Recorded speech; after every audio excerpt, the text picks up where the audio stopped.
Pagkatapos ng kulang 2 oras na biyahe, dumaan muna tayo dito sa paggasolinahan sa Adnoc. Magpagas muna tayo. Special nga lang yung pinapakarga ko dito sa sasakyan ko.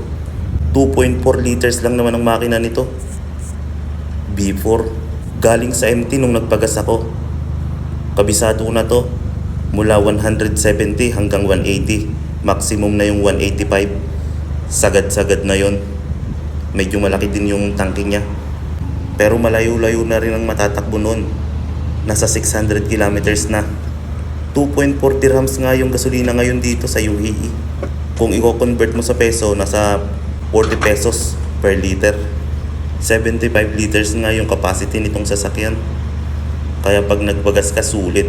Matagal na ulit bago magpagas ulit. Total nga nang naikarga ko ngayong araw ay 180. Punong-puno na. Kayo mga tropa, magkano yung full tank ng sasakyan nyo?